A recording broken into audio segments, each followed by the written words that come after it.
Hello mga ka-legit lover cards, Andres Mulak abay tutungtong na nga di umano sa TV5 at sa noontime program na Eat Bulaga. Ang lahat ng yan, but before that, if you haven't subscribed yet to my YouTube channel, please don't forget to like, share, and subscribe at hit mo na rin ang notification bell for more showbiz updates. Bago tayo of course magpatuloy sa ating updates for today's video, ay nais ko po muna magpasalamat sa lahat po ng mga legit viewers, subscribers at ang lahat ng mga legit na nanonood at sumusubaybay sa ating mga updates. Maraming salamat po sa inyong panonood. And for today's video, ay congratulate po muna natin ang Eat Bulaga sapagkat noong March 18, 2024 ay nagtala po ang kanilang TV rating mula sa AGB Nielsen ng 4.0 while It Showtime got 3.0%. So talagang napakataas ng puntos na malayo yung nila, agwat nila doon po sa tinatawag na TV rating. At pagdating naman po ng March 20, 2024, ang Eat Bulaga ay nagtala ng 4.7%. Ang taas. And then the It Showtime got 4.0%.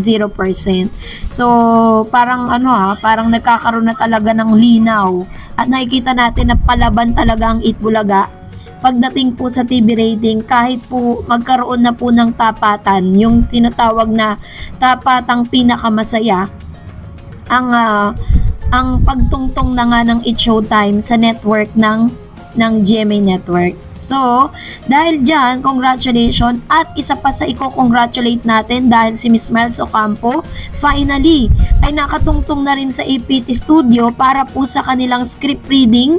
And pinakita po sa kanila yung pinakabago and the newest sitcom na pagbibidahan po ni Miss Miles Ocampo. This is gonna be the first time na nabigyan siya ng pagkakataong bumida sa isang serye. TV5 pa ang nag-offer sa kanya nito. Dahil itong serye na ito under the production of APT or under the production po ng Tobiera family. At dahil po dito ay talagang sobrang ligaya at sobrang saya po ni Miss Miles. Isa lang talaga yung request niya doon po sa mga producers na sana raw ay hindi siya mawala sa Eat Bulaga. Kasi nga naman 'di ba parang mas dadami at magiging busy si Miss Miles. Tapos may imagination pa siya sa TV5, tas ngayon may Pajak Princess pa siya.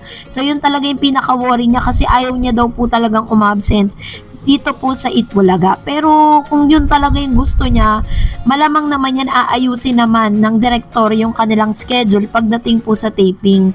And kakayanin naman ni Miss Miles Ocampo yung ganitong klase ng pagsabak at maraming proyekto. Ayun ang tinatawag na happy problem,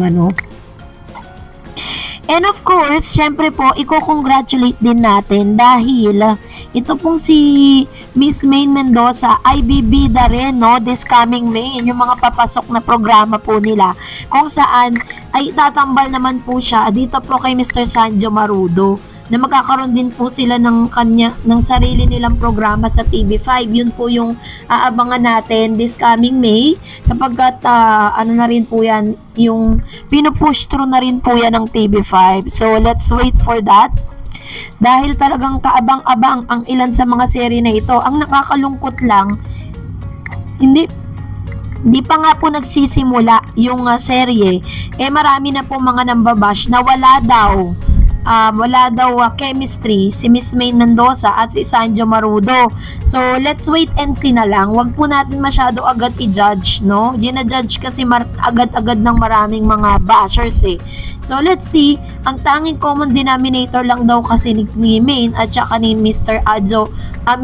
Sanjo Marudo is yung pagiging related po nila doon po sa mga Atayde. Itong si Maine, husband si Sanjo, while Mr. Sanjo Marudo is fiancé si Miss Ria Atayde. Pero meron pang isang pinakamasaya, walang iba kundi si Miss Raisa May Dizon. Dahil matatandaan po ninyo si Raisa, inamin niya sa publiko na super crush at gustong-gusto niyang makasama ang isang Andres Mulak na talagang binibiro pa siya ni Mr. Agamulak nung nag-guest po ito sa therapy na tinatawag niyang daughter. At sobrang kilig na kilig si Raisa May Dizon dahil sa pangyayari na yon. And this time, mukhang ang wish ni Raisa May ay magkakatotoo na, no, na makasama niya itong si Mr. Andres Mulak sa Itbulaga. Dahil finally ay in-announce na nga, no, nagkaroon na po sila ng press con dahil ang Mulak family ay bibida na sa TV5 sitcom na The First Family. So yun po yung title ng kanilang show. And The First Family ang pamagat ng sitcom na pagbibidahan ng mag-asawang Aga Mulak, Charlene Gonzalez, at ang kanilang kambal na sina Atasha and Andres Mulak.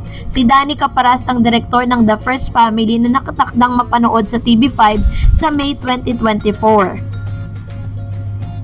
So dahil po dito, The First Family ang reunion project ni Aga, Charlene at Danny. Si Danny rin ang direktor ng Okidok, ang top rating sitcom ng aktor ng ABS-CBN mula 1994 hanggang 2004. Nag-umpisa sa Okidok ang relasyon ni Aga at Charlene na humantong sa pagpapakasal nila noong May 2001. Komportableng-komportable si Aga kay Danny dahil sa mga TV show na pinagsamahan nila, kabilang ang Okay Fine Whatever noong May 2002 hanggang August 2006.